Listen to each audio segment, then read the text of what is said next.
हे माता लक्ष्मी, आपके इस वीडियो को जो भी पूरा देखे, उसकी सारी मनोकामना पूरी कर देना, उसकी झोली खुशियों से भर देना। मित्रों, किस पाप के कारण महिलाएं समय से पहले ही विधवा हो जाती हैं?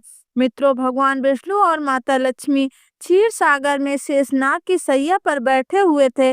तब माता लक्ष्मी के मन में जिज्ञासा हुई और उन्होंने भगवान विष्णु से प्रश्न किया है, प्रभु, किस कारण से एक महिला समय से पहले विधवा होती है?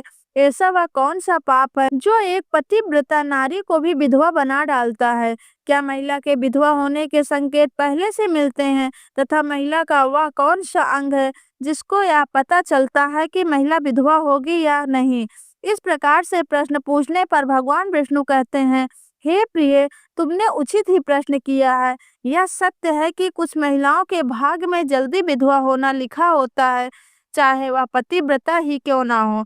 किंतु एक पाप के कारण महिला विधवा बनती है और महिला के शरीर का एक अंग उसके विधवा होने का संकेत भी देता है। भगवान विष्णु कहते हैं, हे देवी, तुम्हें इस परम गोपनीय सत्य को बताने से पहले मैं तुम्हें एक कथा सुनाता हूँ। इस कथा में तुम्हें तुम्हारे सभी प्रश्नों के उत्तर मिल जाएंगे, इसीलिए तुम इस कथा को ध्यान से सुनना। मित्रों, भगवान विष्णु ने माता लक्ष्मी को एक अत्यंत सुंदर कथा सुनाई है। इस कथा के माध्यम से भगवान ने समस्त मानव जात के कल्याण के लिए कई महत्वपूर्ण उपदेश दिए हैं, इसीलिए आप इस कथा को पूरा जरूर सुने। इस कथा को आधा अधूरा सुनना पाप माना जाता है। तो चलिए शुरू करते हैं। मित्रों, एक समय की बात है, मध्य देश में एक अत्यंत धनवान सेठ रहा करता था। उसका एक पुत्र और 3 पुत्रियां थी। उसकी तीनों पुत्रियों का विवाह अच्छे और धनवान घराने में हो गया, किंतु सेठ की एक पुत्री का दुर्भाग्य का सामना करना पड़ा। उसकी एक पुत्री विवाह के कुछ वर्षों के बाद ही विधवा हो गई और अत्यंत दुख में जीवन बिताने लगी। उस विधवा महिला का नाम सावित्री था।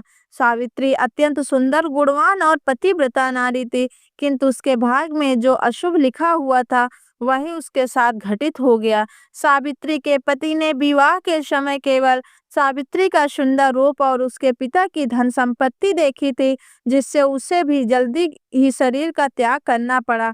बचपन से ही सावित्री के शरीर के अंगों पर उसके विधवा होने के लक्षण दिखाई दे रहे थे, लेकिन किसी ने उस पर ध्यान नहीं दिया था।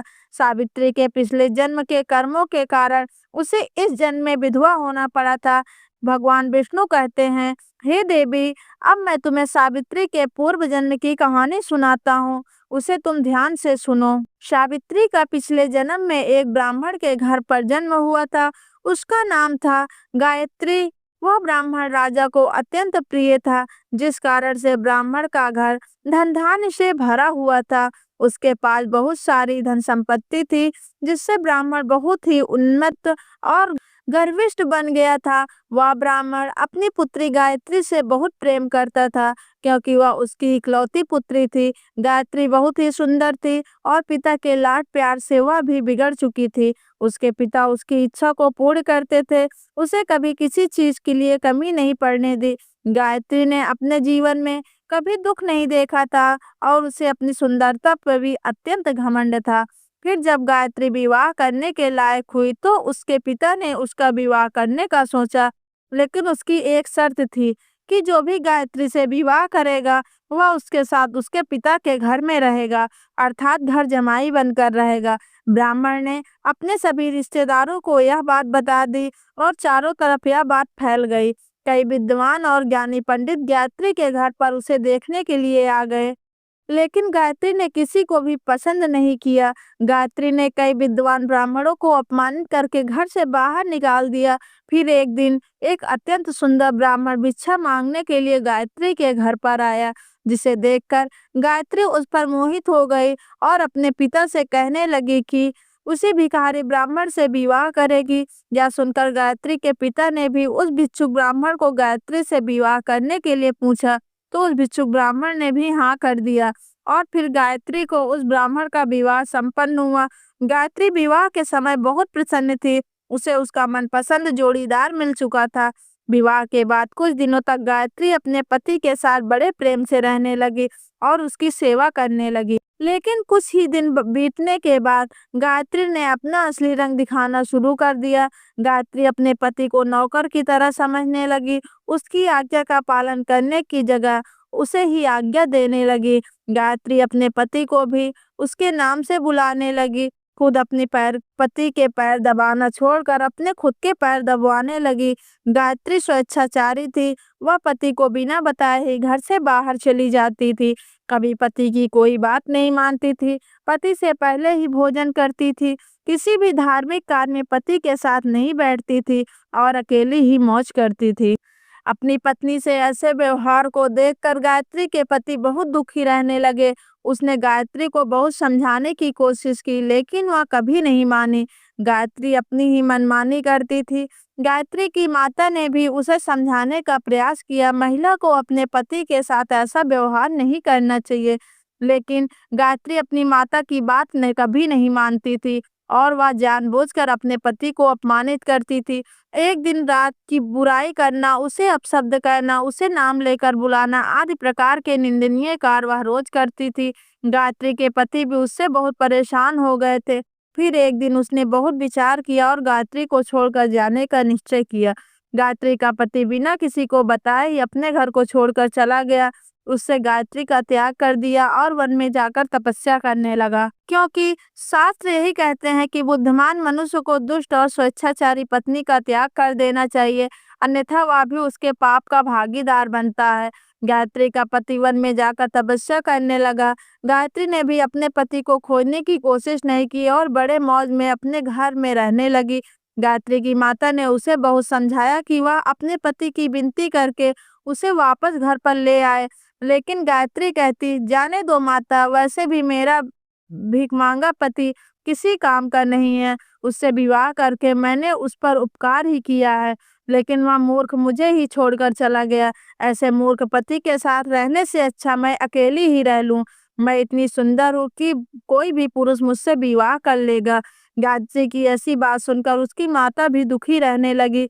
इधर गायत्री का पति ध्यान मग्न तपस्या करने लगा और सांसारिक बंधनों से मुक्त होकर ईश्वर की भक्ति में लगा रहा।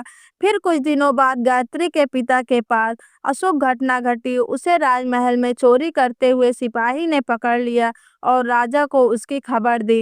राजा उस पर बहुत क्रोधित हुए और उसका सारा धन संपत्ति छीनकर उसे कारागृह में डाल दिया। सब कुछ छीन जाने के कारण गायत्री बहुत गरीब हो गई। उसकी माता और गायत्री अब दूसरे के घर पर काम करने के लिए जाने लगी। गायत्री के पिता को कारागार में बंद करे थे, जो उसे उसकी माता का सारा काम करना पड़ रहा था। अब गायत्री को अकेलापन सताने लगा। घर में कोई पुरुष नहीं था, इसलिए उसकी सहायता के लिए भी कोई नहीं था। अब गायत्री को अपने पति की याद आने लगी, लेकिन गायत्री के पति तो वन में सन्यासी बनकर बैठा था। फिर गायत्री अपने पति को ढूंढने के लिए वन में चली गई, लेकिन उसे उसका पति कहीं पर भी नहीं मिला। वह वन में हर तरफ घूमने लगी, लेकिन उसे उसका पति नहीं मिला। फिर वह एक जगह पर विश्वास करके बैठ गई, तो अचानक उस स्थान पर एक शेर आ गया और उसने गायत्री पर हमला कर दिया और उसी क्षण गायत्री के प्राण चले गए। मृत्यु के बाद दो यमदूत यात्री को घसीटते हुए यमलोक ले गए। यमलोक में जब गायत्री महाराज के सामने जा पहुंची, तो यमराज ने उसके पाप और पुण्य का मूल्यांकन किया। यमराज कहने लगे, यह तो अत्यंत पापनी महिला है। इससे कभी अपने पति का सम्मान नहीं किया। इसने बात बात पर केवल अपने पति का अपमान किया है। या उसका नाम लेकर बुलाती थी और अपने पति के साथ नौकर की तरह व्यवहार करती थी। ऐसी दुष्ट महिला को नरक में भी भेजना चाहिए। फिर गायत्री नरक में चली गई। अनेक वर्षों तक नरक में सजा भुगतने के बाद गायत्री को अपने पूर्व जन्म के कर्मों का प्रायश्चित करने के लिए फिर से मनुष्य जन्म प्राप्त हुआ। जो पाप गायत्री ने किए थे, उसी पाप के कारण गायत्री के शरीर पर विधवा होने के लक्षण प्रकट हुए थे। भगवान विष्णु कहते हैं, हे देवी, अब मैं तुम्हें उन चिन्हों के बारे में बताता हूँ। जिन महिला के अंग पर ऐसे चिन्ह प्रकट होते हैं, वह महिला समय से पहले विधवा होती है। भगवान विष्णु कहते हैं, हे देवी, मध्य माया तू दीर्घाया भार्या न निर्व निर्द अनामिका हर्षवा भवेदी सुबह नारी पृथ्वी पाशिनी। सुदूर भगा। इस श्लोक में भगवान विष्णु ने विधवा स्त्री के लक्षण बताए हैं। यदि किसी महिला के पैर पसीने से रहित हो पर उसे नसें दिखाई न देती हों, उसके पैर चिकने तथा कोमल हो, वह महिला सुख भोगने वाली तथा ऐश्वर्यशाली नहीं होती। ऐसी महिला के पैर का अंगूठा गोल मांसल हो तो वह महिला पतिव्रता एवं ऐश्वर्यशालिनी होती है। यदि महिला के पैर के अंगूठे पर नसें दिखाई देती हैं तो वह दुर्भाग्य से युक्त व्यभिचारिणी होती है। बहुत छोटे अंगूठे वाली महिला क्लेश करने वाली और दुख भोगने वाली होती है। अंगूठा यदि छपता हो तो वह महिला गर्भधारण क्षमता में दुर्बल होती है। यदि किसी महिला के पैर की तर्जनी उंगली अंगूठे से भी बड़ी हो, वह स्वच्छंद कामचार अर्थात अनेक पुरुषों से संबंध बनाने वाली होती है। यदि किसी महिला के पैर की उंगलियां परस्पर मिली हुई हों और एक दूसरे के नजदीक हों, उंगलियां गोल एवं सीधी हो, नाखून पतले एवं छोटे हों, तो वह ऐश्वर्यशालिनी होती है और ससुराल में सुख भोगती है। अब मैं विधवा महिला के पैर के लक्षण बताती हूँ। यदि किसी महिला के पैर का अंगूठा बहुत बड़ा हो और आगे के गोल हो, उसके नाखून टेढ़े मेढ़े हो, अंगूठे पर नसें दिखाई देती हों, तो उस महिला के विधवा होने के योग्य बनते हैं। यदि महिला की घा आम बहुत बड़ी हो और वह मृत्यु पर्यंत दुख भोगने वाली होती है, और यदि महिला के पैर मांस रहित हों तो ससुराल में भाग्य को नष्ट कर देती है। यदि किसी महिला के पैर की अनामिका उंगली बाकी उंगलियों की तुलना में छोटी हो तो वह कलह करने वाली और घर के वातावरण को असहनीय बना देने वाली होती है। यदि किसी महिला के पैर की मध्यमा उंगली अर्थात बीच की उंगली ज्यादा लंबी हो तो वह विवाह के लिए अयोग्य होती है। जो महिला चलते समय पैर पटकते हुए चलती है और धम धम आवाज करती हो तो वह अपने पति के विनाश करने वाली होती है। भगवान विष्णु कहते हैं, हे देवी, इन्हीं लक्षणों के कारण सावित्री समय से पहले विधवा हुई थी। पिछले जन्म के कर्मों के कारण ही महिला के विधवा होने के योग्य बनते हैं। जो महिला अपने पति का अपमान करती है, उसका नाम लेकर बुलाती है तथा उससे भोजन करने से पहले भोजन करती है तो वह महिला निश्चित ही समय से पहले विधवा हो जाती है। अगर हमारे द्वारा दी गई ये छोटी सी जानकारी आपको अच्छी लगी हो तो मेरे वीडियो को लाइक करें और चैनल को सब्सक्राइब कर लें। मिलती हूँ फिर एक नई रोचक जानकारी के साथ। तब तक के लिए विदा चाहती हूँ। धन्यवाद।